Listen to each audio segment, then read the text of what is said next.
Good evening, everybody. Welcome to the roundtable discussion about the documentary migration studies. I'm Ernő Simon, spokesperson of UNHCR, the UN Refugee Agency here in Hungary. And let me welcome the panelists of this discussion. I'm a bit old-fashioned maybe, but for me, this is the basics that ladies first. So let me first welcome Faranak Gholampour. She's from Iran and she's a PhD researcher at the Eötvös Loránd University at the Doctoral School of Sociology. And she's also a clinical psychologist. Her degree is also from the ELTE University from Hungary. The second most important, or maybe the most important participant is András Surányi, a documentarist and the director of the film we are going to discuss today or tonight. Also, we have Nick Thorpe with us. He is the correspondent of BBC in Central Europe. He's based in Budapest and he covered the refugee emergency all the way long, and he traveled the Balkans several times and even published a book about the refugee emergency, but we will return to this topic a bit later. And last but not least, we have Márk Kékesi with us. Márk is a sociologist as well. He lives in Szeged and he is one of the co-founders and the co-leaders of the volunteer group, MIGSZOL Szeged. This was the group of volunteers which was helping and assisting refugees and asylum seekers in 2015 and for many more years when they were arriving to Hungary and they were arriving to the town or city of Szeged. So this was the formal introduction of our panelists. And before we start, let's watch the trailer of the film Migration Studies.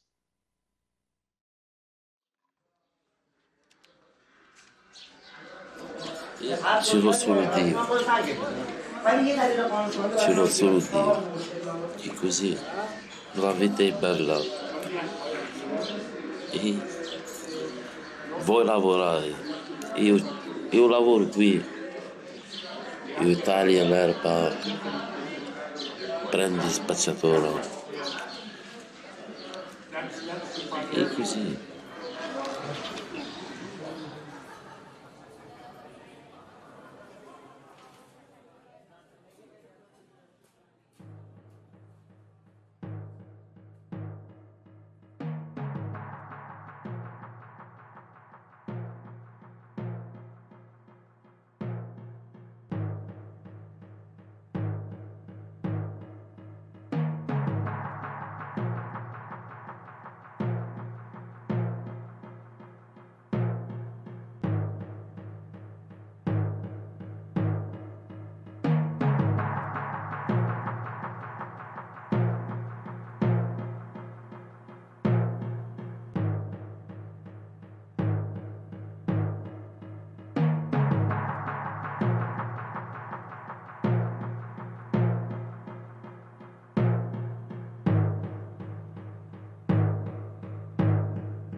Tell me something. What is your impression when you see it? I don't know.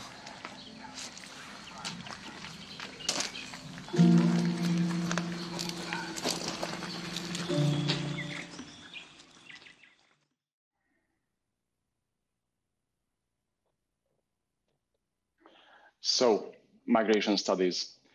My first question I would like to ask from András, of course, from the director, and it is rather obvious.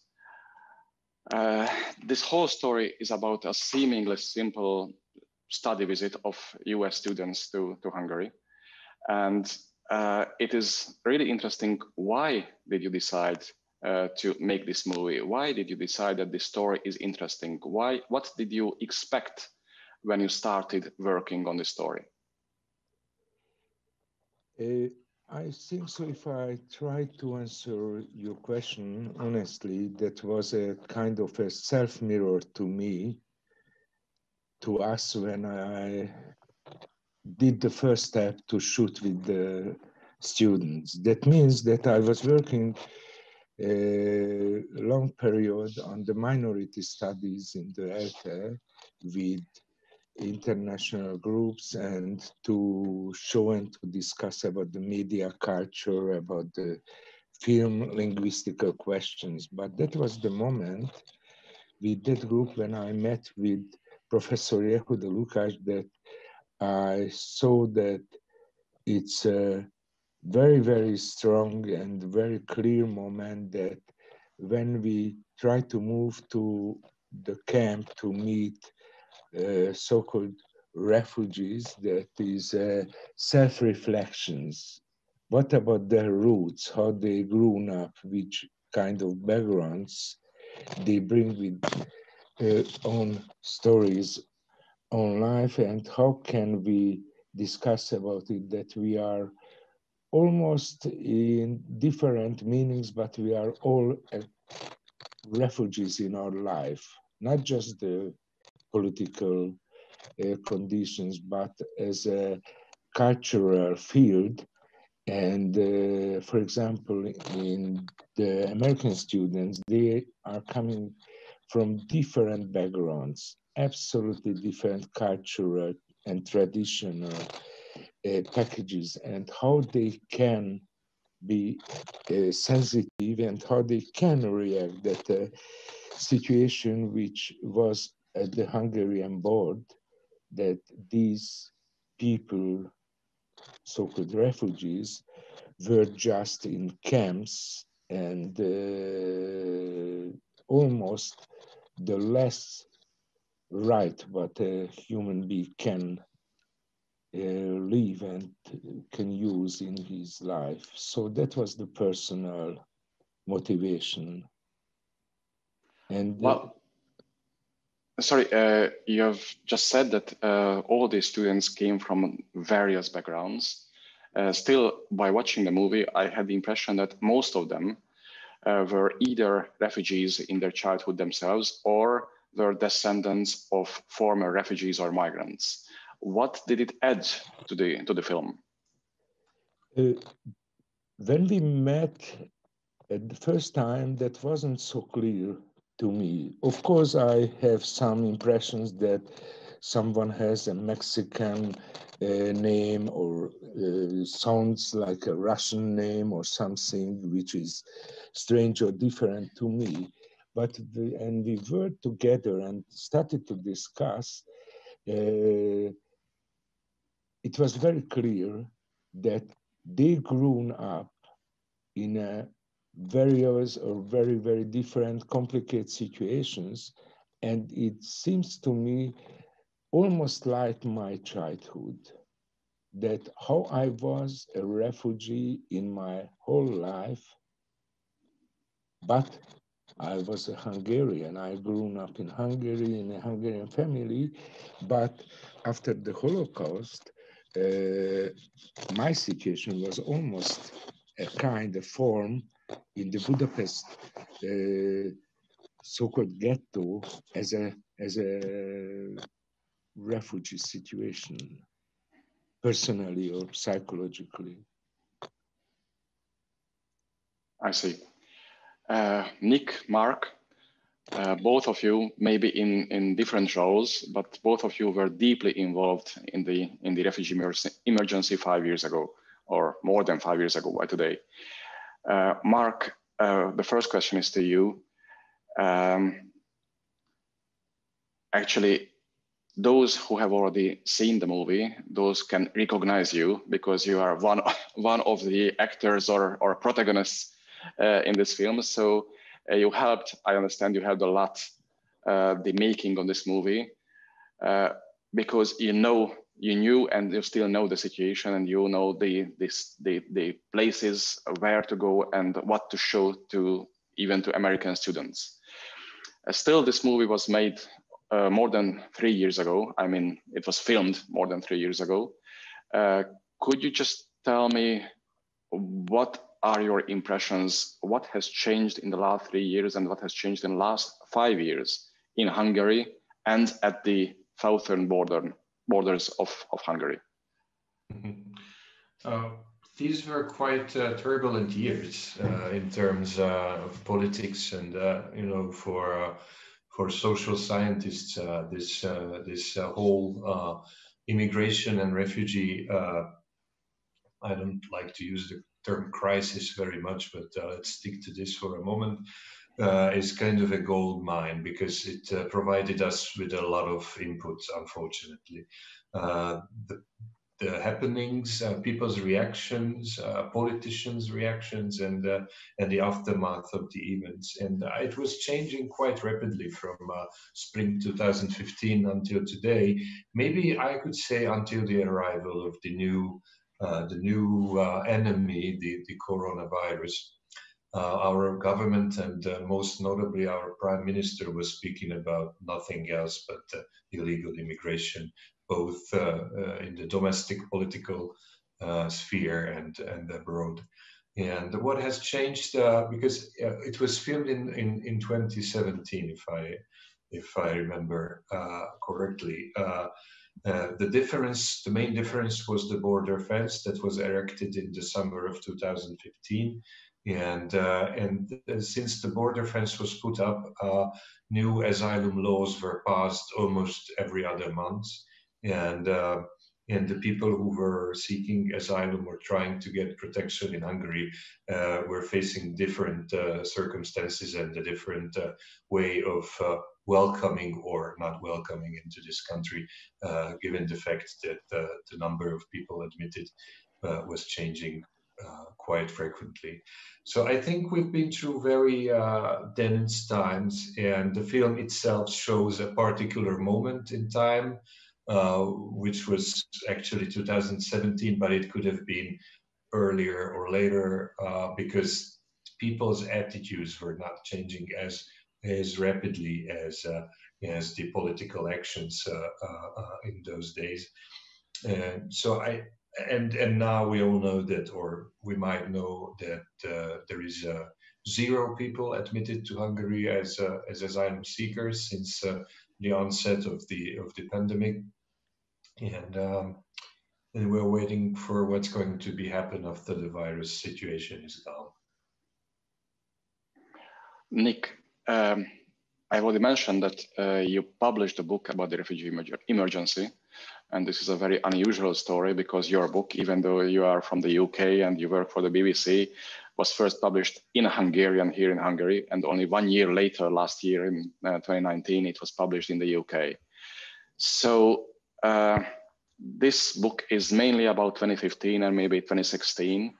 But I think it is still 100% relevant, or maybe even more relevant than 2 years ago.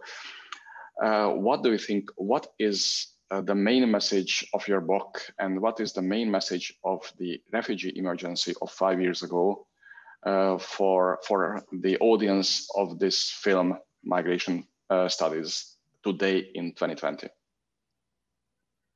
Very much. First of all, I'd like to congratulate András on his film, because it really brings across, I think, exactly what I was trying to do with my book, which is to put across both the resilience and determination of the people traveling to Europe before 2015, of course, as well as since 2015, and also their sheer desperation. I think one of the levels in the film that came across that I didn't have a possibility to put into my own book was exactly what András was mentioning there, the students themselves. I think the fact of their refugee background or migration background really added a huge new kind of level to the film. And I hope a lot of people in this country and other countries will see the film. And in terms of something the subtitle of my book is on the refugee route through Europe. Not to Europe. And the reason I use the word through is that so many people, of course, Hungary is in Europe, Serbia is in Europe, may not be in the European Union, but people are actually trying to reach one country or another, or any country, and often when they're unable to find what they want in that particular country that they get to in transit, then they carry on to another country.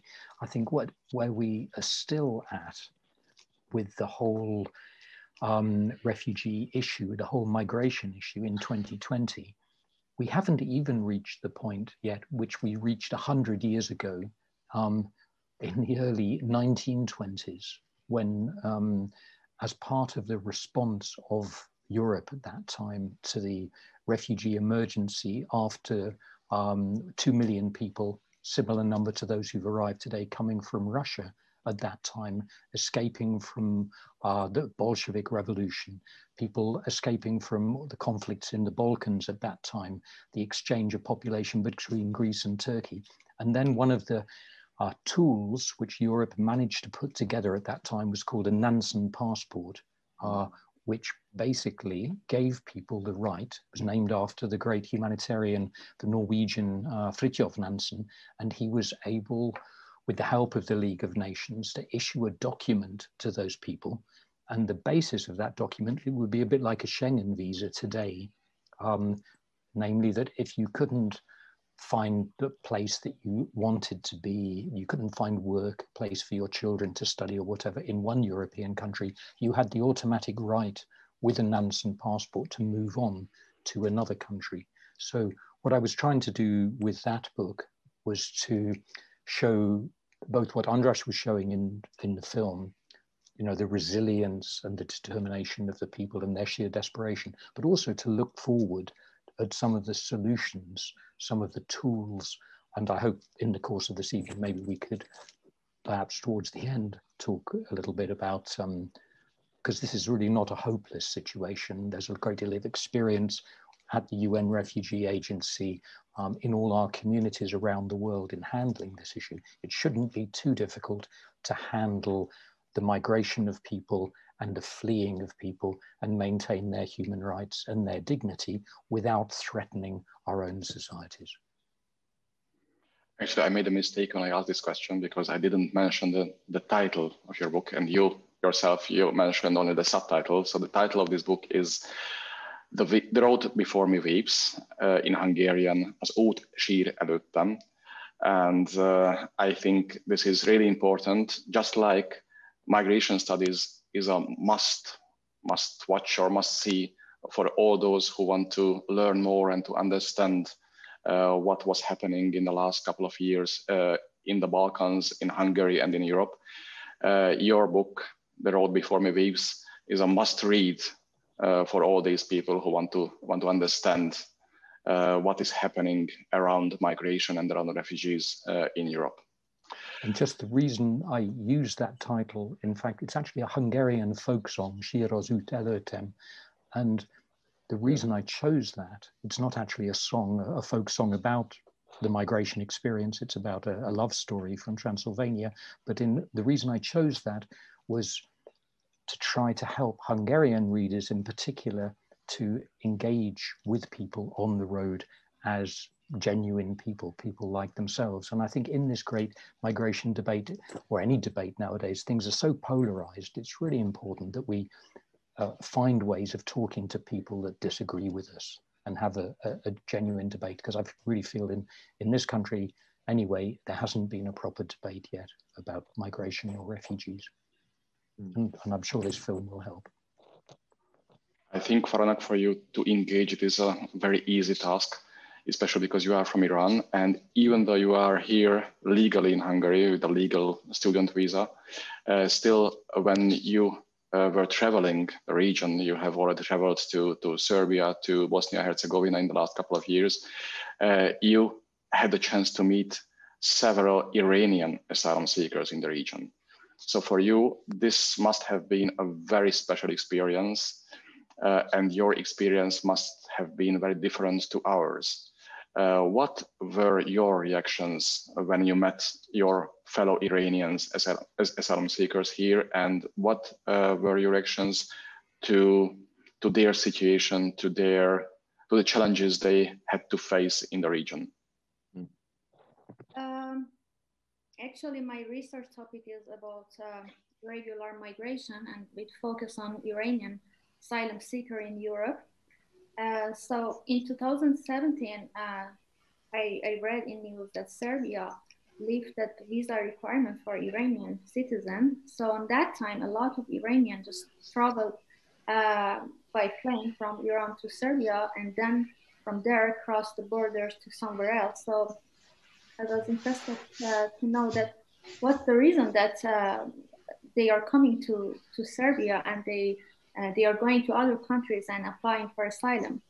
So I traveled to Serbia and I did interview with many of them. And unfortunately, many of Iranian asylum seekers who I met there was from Kurdish part of Iran, from western part of the country, which is actually the richest province in Iran, and many of them are kulbar. I don't know if you heard this term. Kulbar is a cross-border labor who carry goods like fridge or clothes or car tire, everything on his or her back and cross the borders of Iran, Iraq, Syria, and Turkey, and it's illegal in Iran actually. And many of them in the western part of Iran going to Iraq and bring the stuff to the country. And among them, there are highly educated young people, there are old people, there are teenagers, and the situation of the route is also very dangerous. They are deadly shot by the border guards in Iran, and they are dying because of drowning in the river, because of avalanche, because of frostbite, etc., etc. So that's the reason that most of them trying to leave Iran to find a better life and to find secure and safety in European countries. So when I was in Serbia, I was shocked. I was in a camp that was full of Iranian families there. And try to talk to them that what's your motivation of coming to Europe? What's your expectation? What was your expectation of living here? And it was very shocking for me that all of them told me that they always heard that Europe means human rights, but what they experienced in Europe is not human rights in their view. All of the Iranian asylum seekers and refugees who I met asked me to be their voice and talk about, for example, Croatian border guards' behavior with them. For example, I met an Iranian man who fled from the country because he was a religious minority, and he had a long journey from Iran to Bosnia and Herzegovina. I met him there. And when he arrived to Bosnia, he didn't have money to pay to the smuggler. So he just Googled the way to Croatia and decided to cross the border himself alone. And he did. And in first step in Croatia, he fell down from a hill, and his back was injured. And imagine that it was 2, 3 a.m. So no one was there to help him. And he dragged himself to the road and was waiting until morning for someone to come and help him. So a few hours later, a woman just passing the road saw him and drove him to hospital. And in hospital, after graphy and X-ray, they said that your spinal cord is injured and you cannot walk. But this is not the saddest part. The saddest part is that he said, policeman came here and came to the hospital and told him that you have to leave the country. And even he said the doctor talked to the police that just let us to finish the medical process and then you can ask him to leave. But they said no, he cannot stay here. So they drove him back to the border of Bosnia and Croatia and said and took him his phone and said just go back to Bosnia. And thankfully there were some other refugees there and helped him and carried him to the camp. And the day I met him, he just received wheelchair from the camp. So he even couldn't do anything for a couple of months. And so yeah, it was very shocking for me, both seeing people who were my compatriots and see their situation in refugee camps and see their situation on their way to receiving countries and the stories that I heard from them. Yeah, we at the UN Refugee Agency, we have hundreds of similar stories. So hundreds or maybe even thousands of refugees have already been telling us stories about people in uniform in the countries of the region, using violence, using excessive force against them. But in the film Migration Studies, we cannot really hear stories, similar stories. You, András, you use only one image or one video part, what was reminding the viewers of the hostile attitude of the local people against asylum seekers who come to our region. And this is a very historic video about a Hungarian camerawoman who was kicking with her legs, the asylum seekers at the border in September 2015. I would like to ask why this scene was important for you. Why did you decide to add this this news agency video sequence to your film? You know, that was terribly shocking to me, that how the Hungarian government reacted and handled the whole questions of the migration in these years till now, until who knows when they try to change their attitude, if they would change it. That woman, that reporter, is one of the member of the so-called governmental media world. She's a well-known reporter, and her whole aggressivity, her attitude is represented to me the media as we have that situation here in Hungary now in these years. And the media, how they manipulated the so-called population or the people, is just incredible, sad and incredible dramatic situation, because that's the language, the media language, the so-called television, the online dominance as it here in Hungary, which gonna be somehow influence the thinking, the mentality of the people. Not just that one, but that is a basement. That's the profile of the government. That's the face, how the how my country react to these terrible and very, very, very unhuman situations. So that gesture, how that woman kicks the people there, it's a very, very symptomatic moment of the media culture and the political responsibility, or something which is just very tragical to me to face, that it's the Hungarian representation.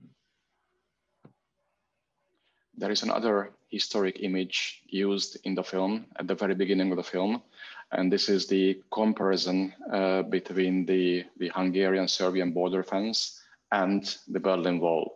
Even an image is shown in the film about the Berlin Wall, a black and white image.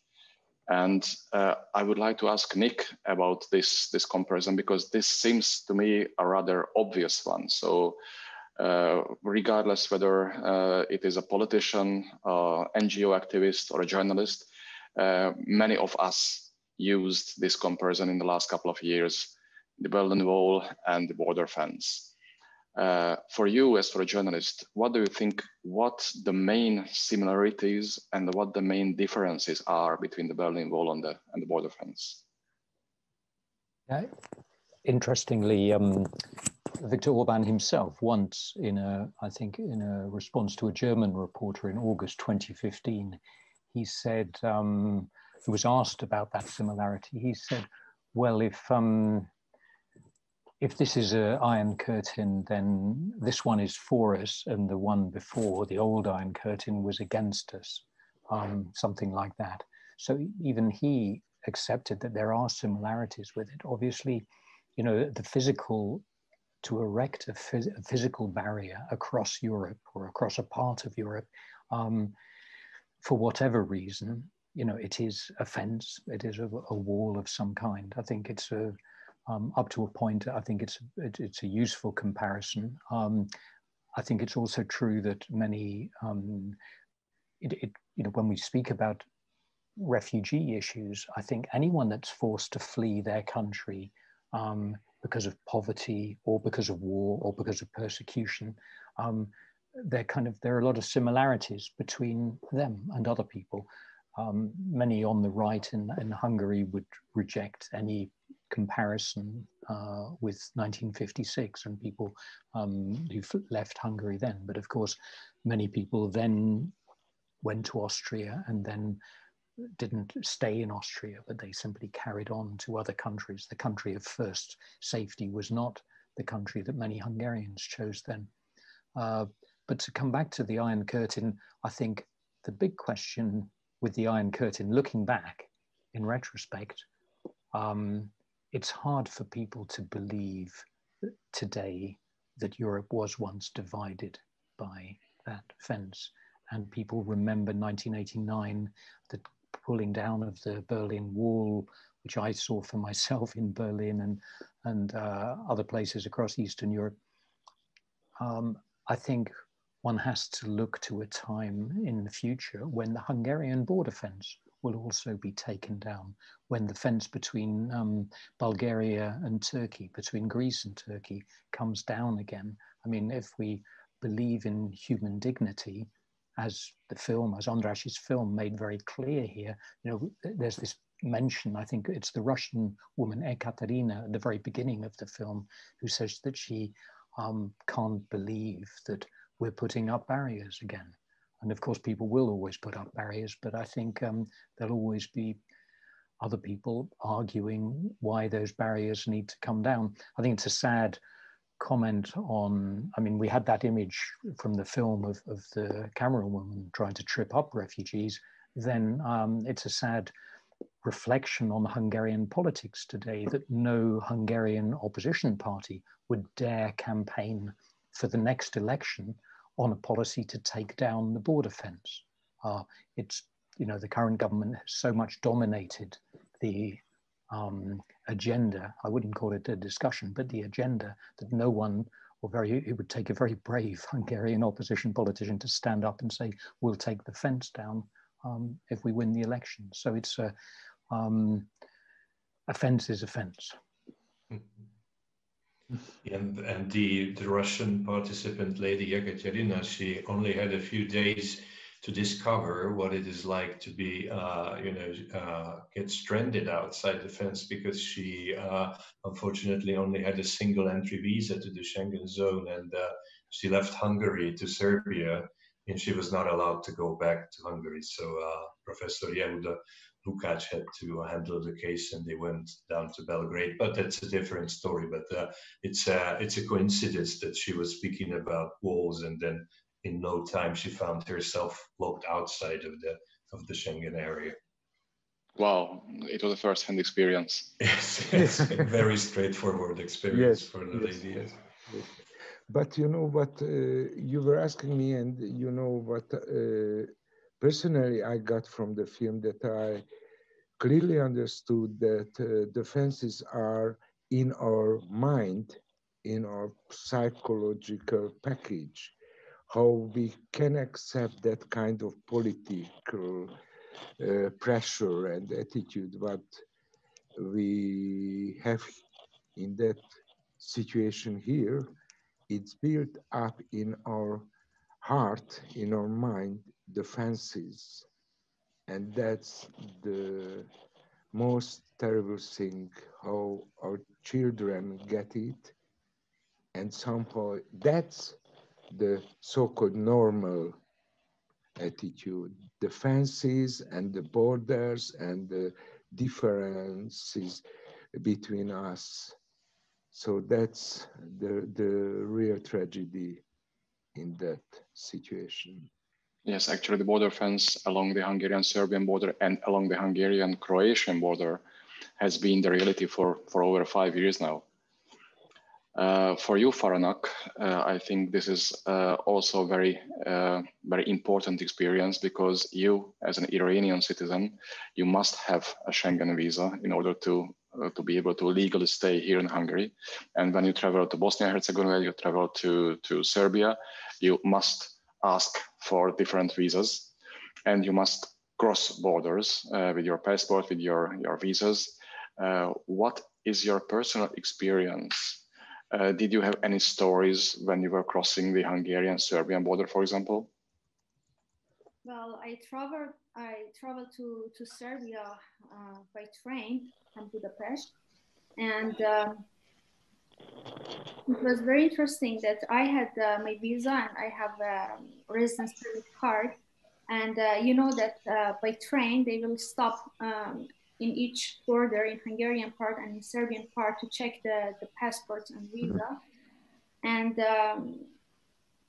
for me, the situation was very scary. The policeman was so scary when he wanted to check my visa and my card, and his behavior wasn't really friendly for me. So I was just imagine that, okay, I have everything, full documents, and everything is legal for me. So imagine that how they behave with those who doesn't have any document. So it was really scary for me. And I just want to add something about the borders. I do believe that borders won't stop irregular migration, and increasing the border guards, putting more fences, putting more regulations and restrictions, and destroying the smugglers' boat, it won't stop asylum seekers to find another way. And also it won't stop abuse and violence against them. I met an Afghan girl in Bosnia and Herzegovina. She was actually born in Iran, but you know that the situation of Afghan refugees are not really good in Iran. So she left the country to Europe. And she paid money to smuggler and to cross the border, I think to Croatia. But the smuggler kidnapped her and kept her for a few months in his home, and raped her, and after a few months kicked her out and said, go away and find your way, and she could do nothing. So instead of offering a safe movement for all immigrants, Europe is just intensifying its borders. It just forces people to choose more dangerous way, to paying more money to smugglers, and to have a very dangerous journey on their way. And because of this, the number of people who are dying on their way, crossing the borders, are increasing day by day. Just a few weeks ago, I don't know if you read the news about an Iranian family who drowned in English Channel while trying to go to the UK. So when I read the news, I was really curious to know how many people are dying on their way. And since the beginning of 2014, over 30,000 people, mostly drowned in Mediterranean Sea, in English Channel, at the borders, killed by smugglers, commit suicide in refugee camps because the situation is not good there. And among them, there are babies, they are teenagers, they are pregnant women, they are the whole family. And more than 30,000 just reported cases, but many more will never be investigated. And in case of, for example, the Iranian family, their youngest kid is still missing. So I would say that border just kill more people and won't stop them. Any comments on this? I'm sorry about your border experience with the Hungarian border guards. It's a very interesting phenomenon. Trust me, they use a very unpolite tone with us Hungarians as well, especially at the Serbian border. It's a give and take game that's been going on for a long time. The Serbian guards are mistreating the Hungarians, allegedly, so in return, the Hungarians mistreat everybody. So I live very close to the border with Serbia, only a few kilometers, and almost every week I go there before the closure of the border. And I always have a very bad feeling whenever I'm approaching the border, let it be by car or by train or on bicycle. There's always something wrong. There's always some trouble. So it's routine practice that you really have to feel that you are treated as a subhuman by both the Serbian and the Hungarian border guards. Just a little remark. And it's unlikely to change in the next years, especially since defense is here. Even if defense does not directly affect the legal border crossing at the checkpoints, it still has a psychological effects on all of us. Just like András said very well, I think that it's here in our minds. And I think the policemen and women working on both sides of the border, even when they are checking the regular traffic, they are using a different attitude, having it in their subconscious that they are working on a fence in the middle of Europe. Yes, Nick? Yeah, just a couple of comments there. One to Faranak's awful story about the injured man being just sort of dumped back on the border.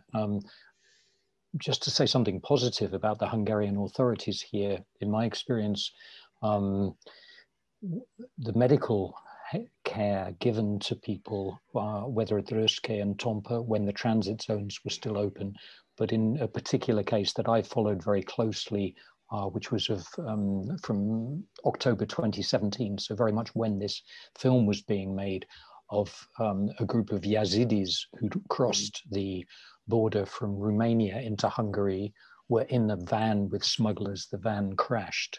One of the women was killed, the driver was killed, and all the others suffered really bad injuries.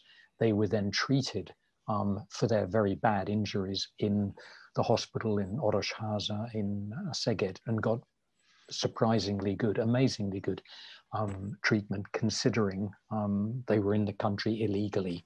It has to be said also, though, that as soon as they were better, but at least the police in this case waited for them to have recovered largely from their injuries, that they were then deported to Romania. But I followed the cases of those people, and they all made it to Germany in the end, all the 16 survivors from that.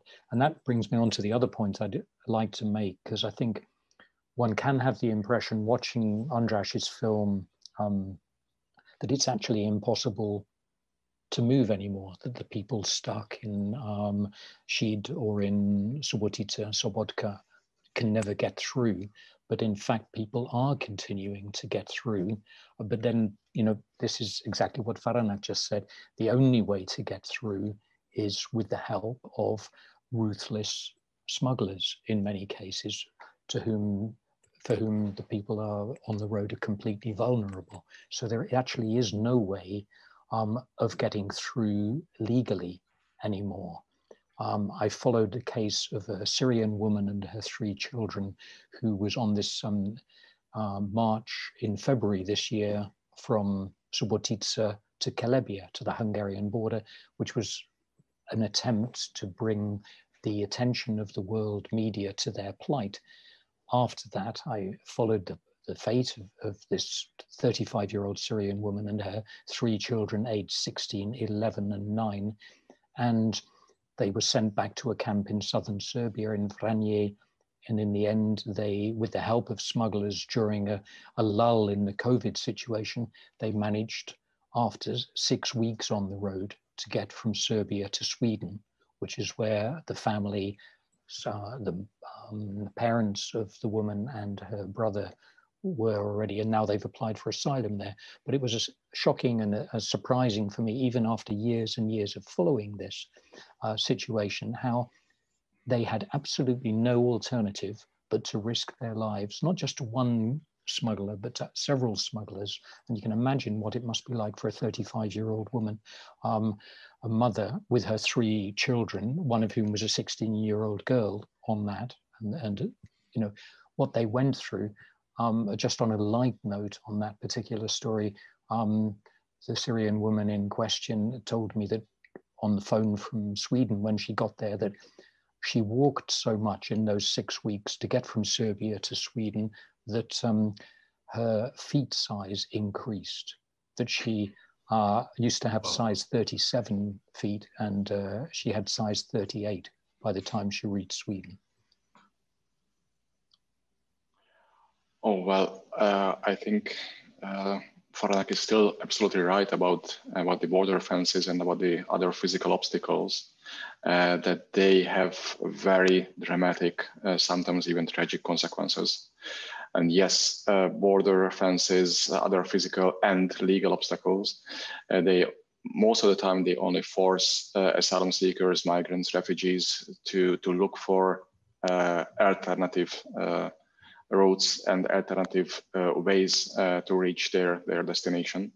They opt for the assistance, the help of human smugglers. Sometimes they get into the hands of human traffickers or even traffickers of human organs. Especially, there are some especially particularly vulnerable groups of people. I mean, we can mention single women, especially young women, or even more so, unaccompanied children who had to flee their home countries without their parents, without any other adult relatives, and they travel on their own. And of course, they are not protected by adults, and yes, they are much more vulnerable. So I think the international community, or anybody who can do anything, should be ready and willing to protect them. Actually, there is this sentence in the film Migration Studies. One of the students says the same, that he cannot really understand why the countries along the line of the countries where the migration route goes are not willing to help, not willing to assist these people who flee war, who flee violence, who flee everyday danger. But I don't want to paint a 100% dark picture. Just like you, Nick, you have just mentioned the positive example. I want to mention Márk's city, the city of Szeged, as the positive example.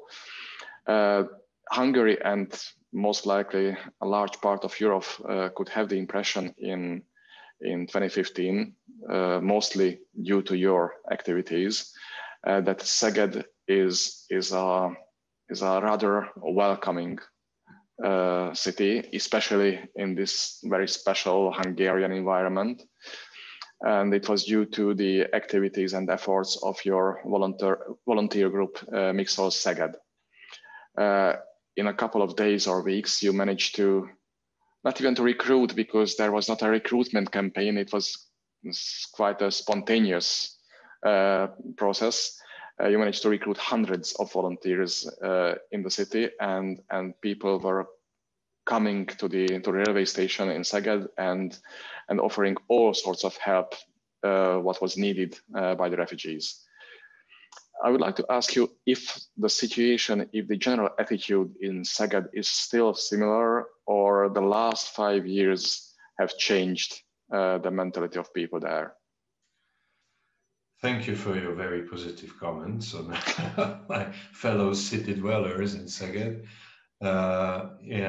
Well, I was really happy to see a lot of really good people feeling that they need to do something.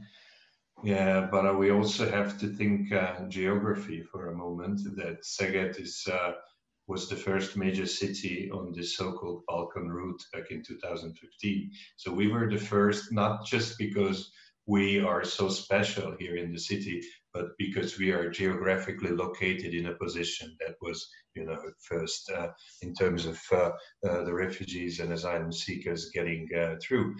And our mayor of the city, Mr. Laszlo Botka, had troubles because of this, as there was an interview with Martin Schulz in the German weekly magazine Der Stern, and in which he mentioned Szeged in a context of a good example, because the reporter was asking Schulz that, is it a good idea? It was about the relocation scheme of refugees in Europe, the so-called quota plan. And is it a good idea, asks the reporter, to force refugees from Western Europe to go into Eastern European countries where they are usually not really welcome? And Mr. Schulz answered that, well, I know one example, the city of Szeged in Hungary, which is a proper left-wing town where everybody is welcome. And then, it was kind of like for the right wing in Hungary, and Schulz wanted to give a good example from Eastern Europe. And of course, I feel really warm-hearted that he mentioned our city, but it caused tremendous amount of trouble on the other hand for the mayor of the city, because the Hungarian right wing immediately started a campaign that Botka wants to settle immigrants to Szeged, which was of course not true. But even if he wanted to do so, he was not in the position, legally speaking. And speaking about the change in the attitudes, well, I don't think that the people live here with due respect to fellow Szegeders. I think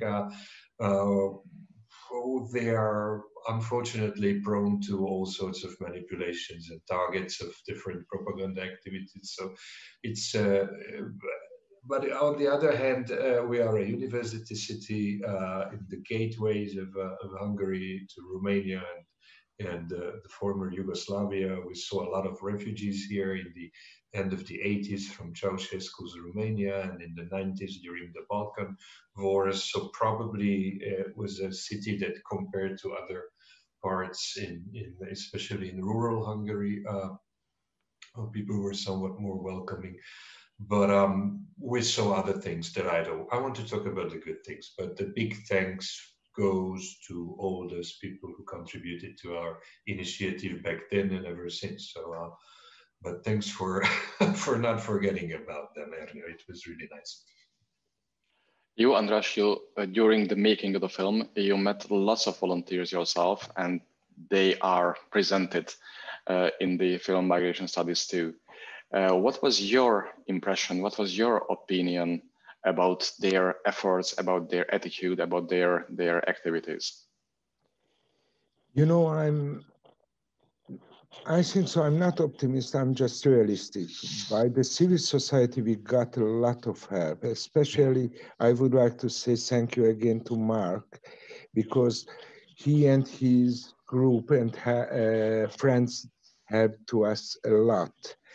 But the other side, you know, it's a tragic social psychological condition that if you ask someone that for your neighbor gonna be a gypsy, a black, a Muslim, a Jew, and so and so and so, they are so great intolerance in the society because the manipulation, because the political cynicism, that it's very hard to build up again the normal human conditions and human face to each other, how we can see each other. And it's coming in my mind, frame a picture when I was at first time in the Western world, and I was standing on the border of the Austro-Hungarian border. I was thinking, okay, I'm going to Austria. I'm gonna buy in Wien the first Coca-Cola or something, which I never got here in Budapest. But if someone comes to me in the shop to say, get out, you are just a Hungarian, who gonna help me to stay and to get the Coca-Cola, if I would? And the question is the same. If someone is kicking in my door, please give me a piece of bread or a glass of water, who gonna open the door if we stand in a moment in our life at the door? Can this door open? And maybe this kind of film helps. I hope it helps somehow to thinking, I'm ready to open the door if someone needs. Actually, I think that you, Faranak, you have a different experience because you were not involved in the refugee crisis. You were traveling the Balkans as a researcher, and you met asylum seekers as a researcher. So we have already talked about the borders, the gates, the doors as closed today, and most likely, unfortunately, they will remain closed for the years, for the coming years. Still, these students in the migration studies film, they were impressed by the refugees. What do you think, as a researcher, what ordinary people, what students, what volunteers, or ordinary people really, what they can learn from the asylum seekers and refugees? Question. We have a famous theory in psychology called contact theory. It suggests that stereotypes and prejudices between groups of people can be reduced if members of groups interact with each other under appropriate conditions.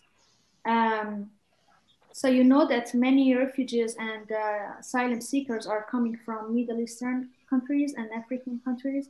I'm Middle Eastern myself, so I know that there are many negative stereotypes and prejudices about Middle Eastern in general and Muslim people in particular. So interaction can teach them, can teach volunteers and students not to judge people because of their race, their ethnicity, their gender, religion, nationality, etc., etc.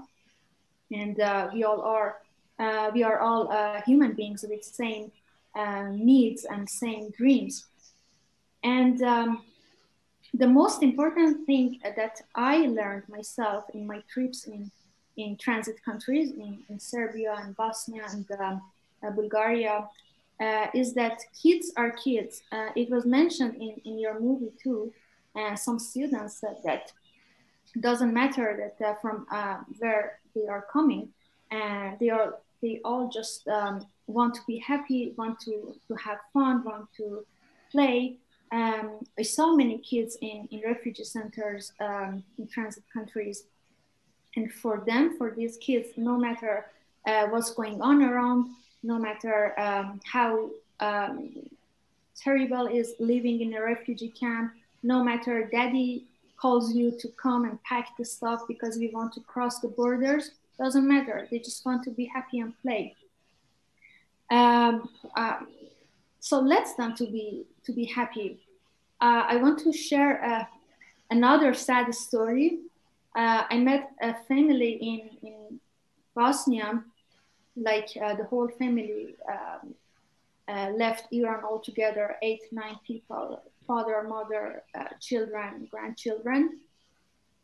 They left Iran, and the father was talking to me and said they wanted to cross the border to Croatia, and some people, I don't know, according to them, the guards stopped them and took their phones and asked them to take off the shoes and made a fire and burned their stuff and started beating the men of the family in front of their wives and their children. So this is too much trauma for the kids, and for many kids, you know, that father is like a superhero, especially for those who are coming from the collectivist culture like Iran.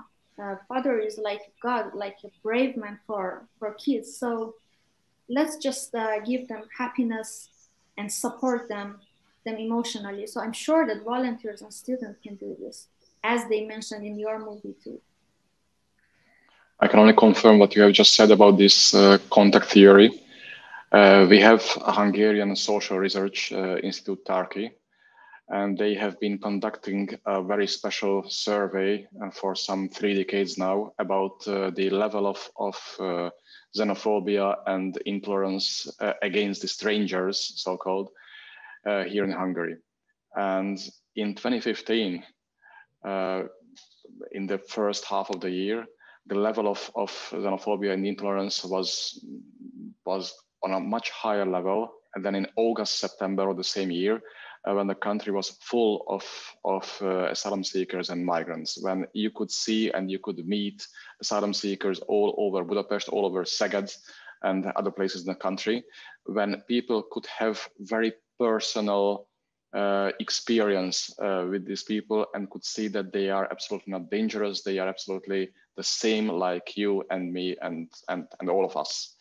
And then a couple of months later, in January or February 2016, when the border fence had already been completed and basically no asylum seekers could come to Hungary and could be seen in the country by ordinary people, the level of xenophobia skyrocketed again without having personal experience with them. So for some months, people couldn't see asylum seekers and migrants again. They could only watch the news about them, and they could only be influenced by the propaganda about them.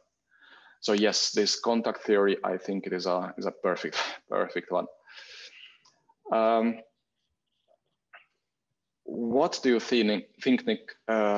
What is the role of Europe? What is the role of the European Union in this whole story? Why these calls for a Europe-wide solidarity and cooperation are so inefficient? I think obviously Europe, the European Union, has just now published in September its new proposals for a new European migration policy. And I think from a human rights point of view, it makes quite disappointing reading because I think it was Margarita Schinas, the European Commissioner, who said that the way to imagine this new policy of the EU is like a house with 3 floors. On the first floor was, I think, how to keep people in the countries where they are before they set out, bilateral agreements with countries in Africa and the Middle East, or the countries surrounding the crisis region in the Middle East. The second floor, I think, was reinforcing Frontex, reinforcing the outside borders. And the third floor was only, there was solidarity, how other European countries could help frontline countries like Greece or Italy.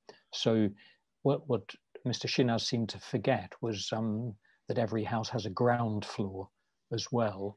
And the ground floor is actually what András's film is about, what my book was about, what your work at the UN refugee agency is about, and what Márk and Faranak have been talking about, that actually, what happens in those places, in those courtyards, in the jungle, the forest, in the disused buildings.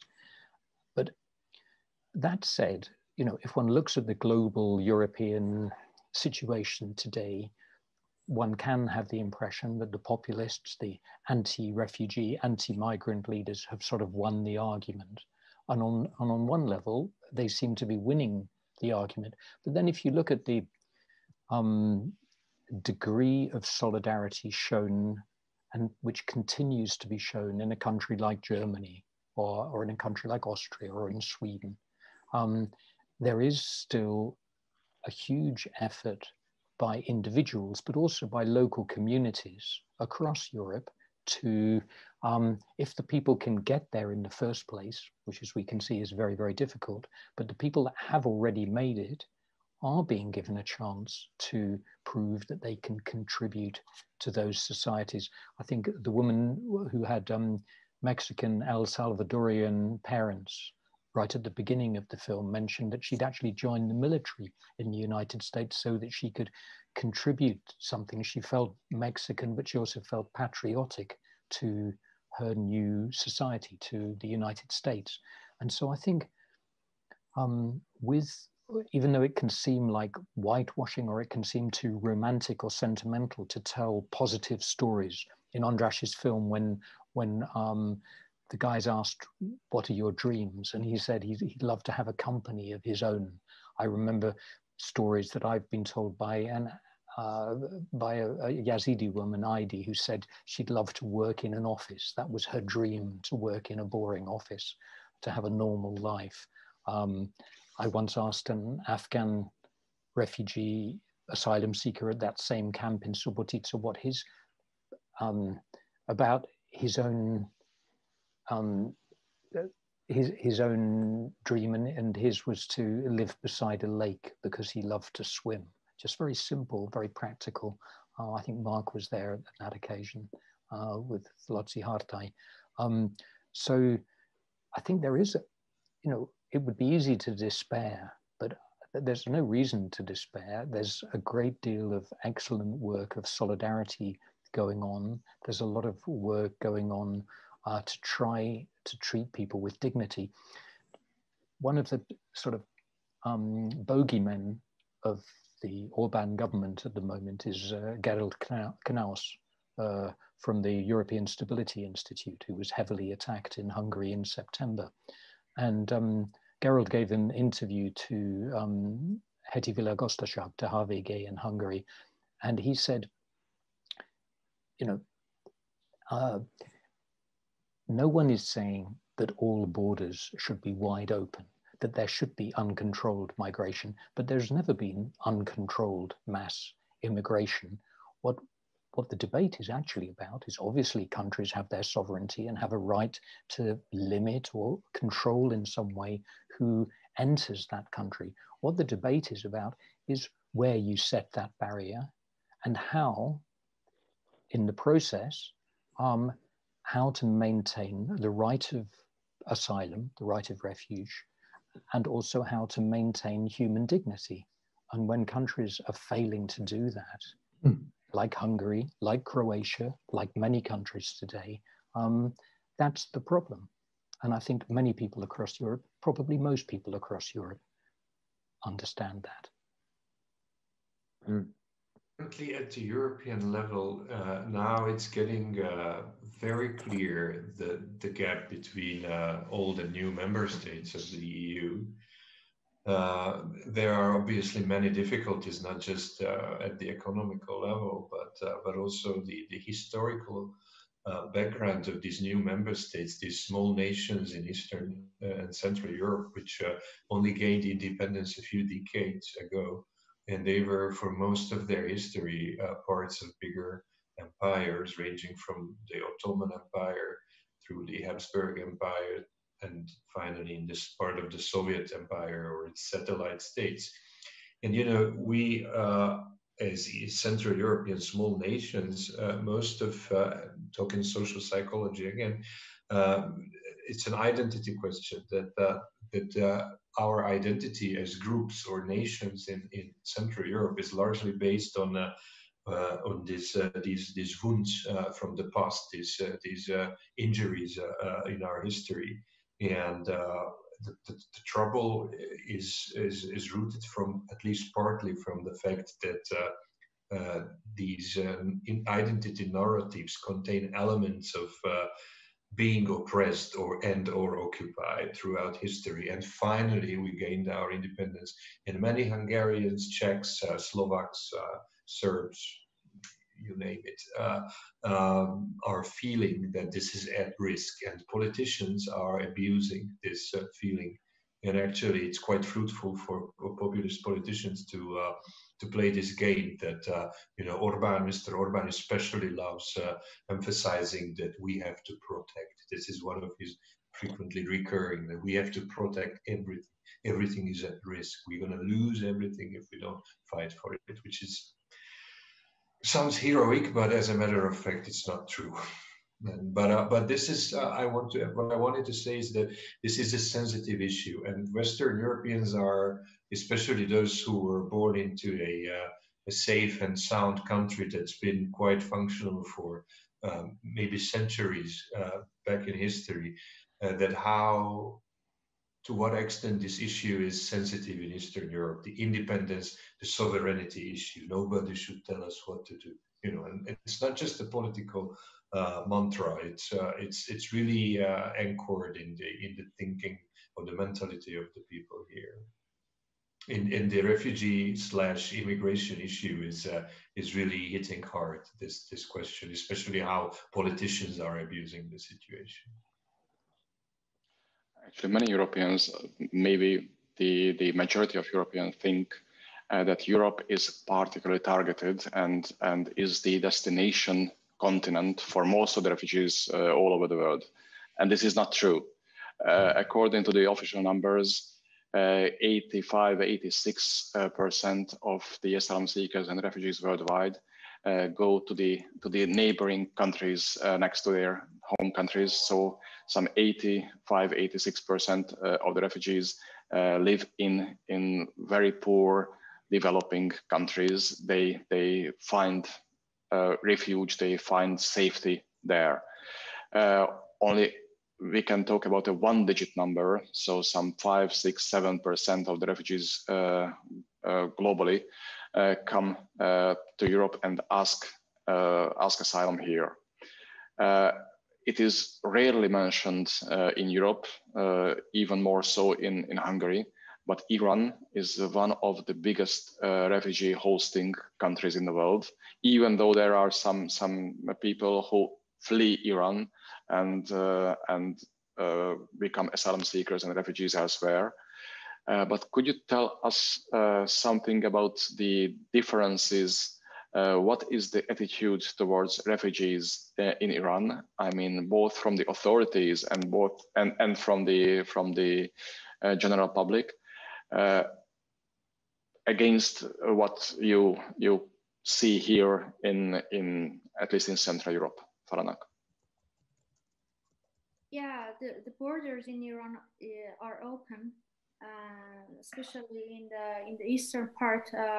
We are neighbor with Afghanistan, and you know that there are many Afghan people who are escaping from the country because of the war. And the statistic shows that there are almost 4 or 5 million Afghan living in Iran, undocumented and refugees and asylum seekers, and even those who are second generation already were born in Iran. But actually, the government says that, okay, they are welcoming, we are a welcoming country, they are very welcome to come to our country. But the problem is that the situation of living is not really easy for them inside the country. They are banned to travel to many cities in Iran because they are Afghan. They cannot rent a place in many cities in Iran because they are Afghan. They even cannot buy a SIM card because they are Afghan. And many public schools in Iran are free for Iranian students, but it's very expensive for Afghan students. So many of them even cannot go to school to study. So it's very, very difficult situation for them.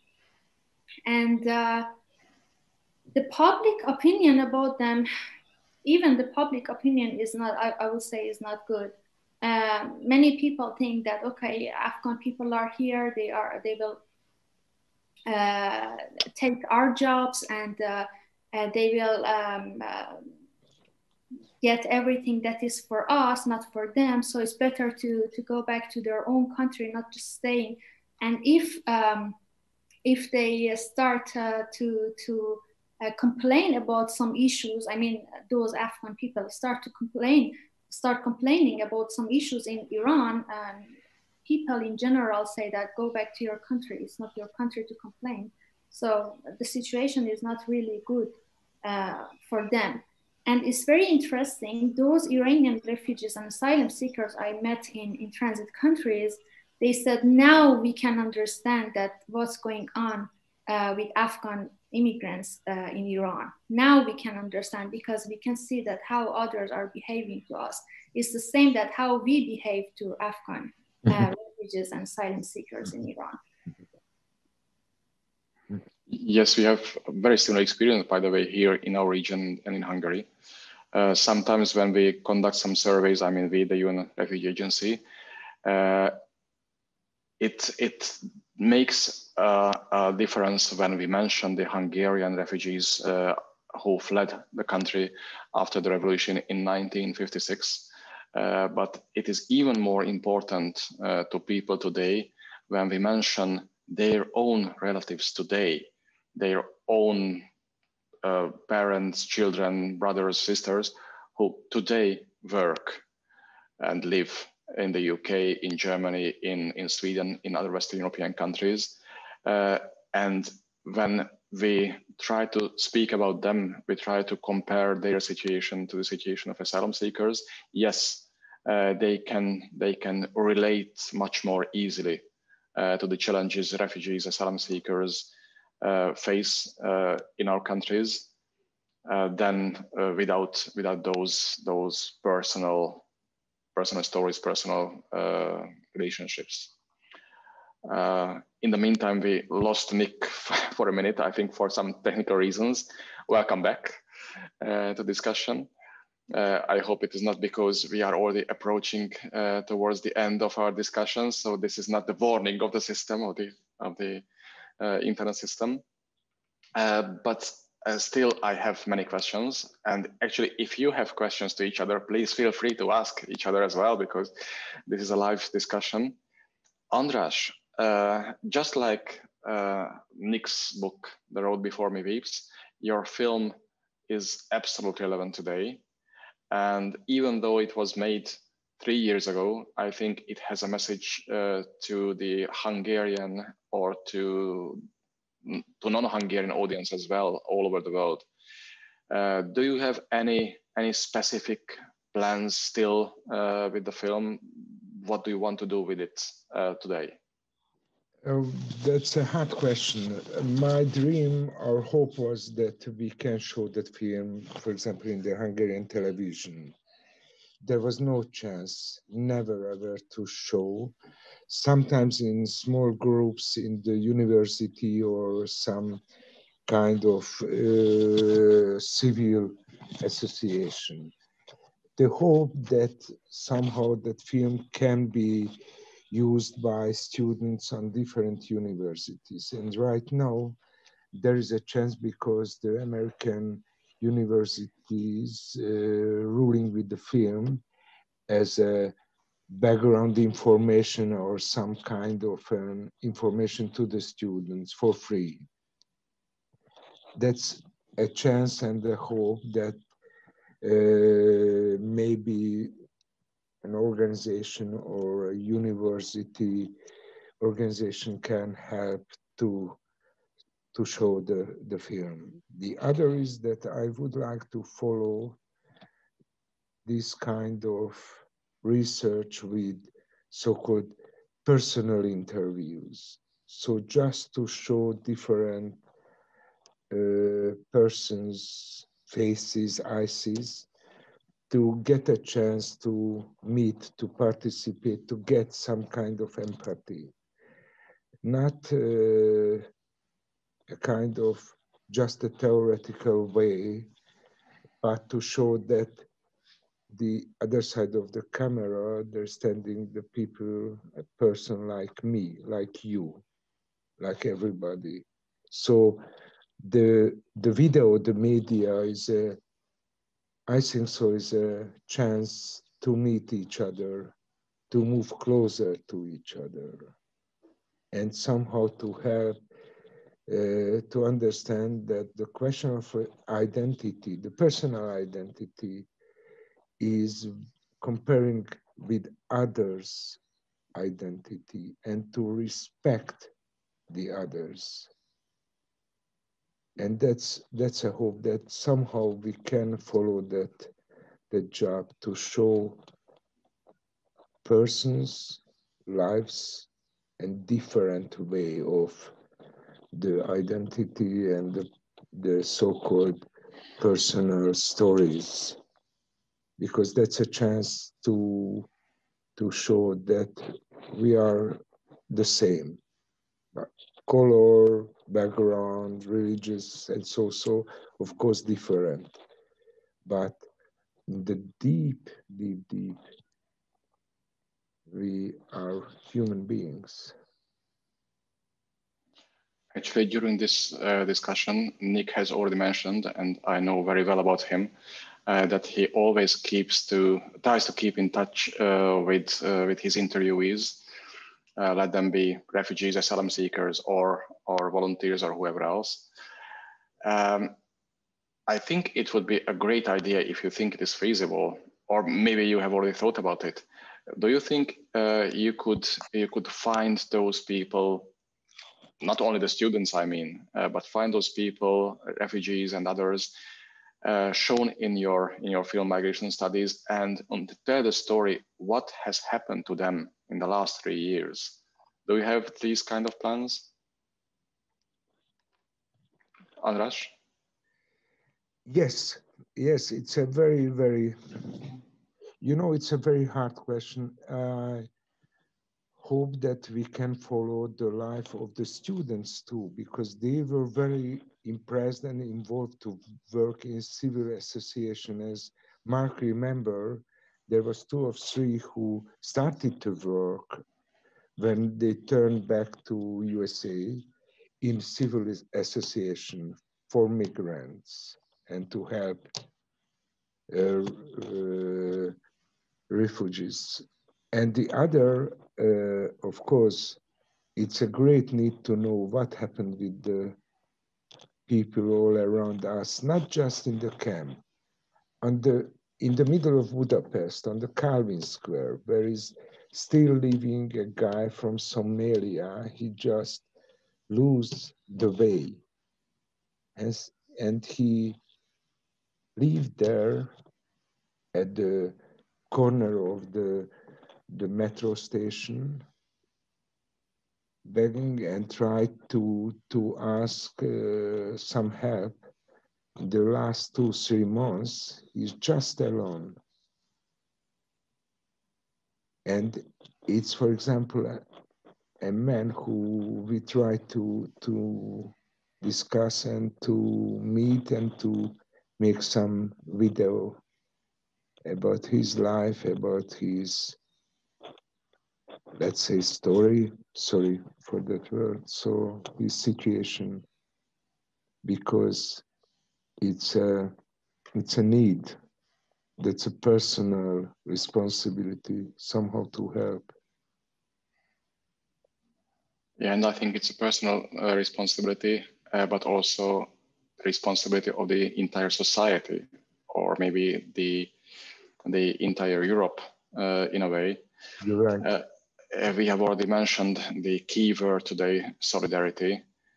And thanks to Nick, we could hear that the situation is not absolutely dark. There is hope. And Szeged is a good example too. And we are happy and we are lucky that this film was made and we could watch this film. Actually, it is clear from the film that you were not allowed to visit the transit zones at the Hungarian-Serbian border, which were pretty much operational in 2017. They got closed in May this year, but so they do not exist anymore. Physically they do, but there are no asylum seekers, no refugees detained in the transit zones. But you still managed to take these students, these American students, to defense, to reception centers in Serbia. You managed to arrange meetings for them with refugees, and you managed to have an impact on their minds. Just like I think, Faranak, your work is pretty much having the same impact. You and all of you, I think, when you meet people, you tell those stories which helps the audience to relate to these people, to have this contact, what is part of this contact theory, to create this contact, what reduces prejudices, what reduces fear of the unknown, and this is, I think, the most important what we can do today, what we can do in order to help people fleeing war, fleeing violence, fleeing abuse, fleeing torture and persecution. So thank you very much. We are in our last minute of our panel discussion. I think all of you could still continue for hours because this is a very, very important topic. But maybe next time, maybe next year, hope so that next year we will not be forced to have this discussion online only. We can meet in person at the festival, in the cinema, and we can talk on the stage of the cinema where the Verzió Film Festival takes place. Thank you. Thank you very much. Thanks to all, and special to Professor Yehuda Lukács again. Yes. Thanks, Ernő, for the invitation and oops, sorry. Bless you. Let's work.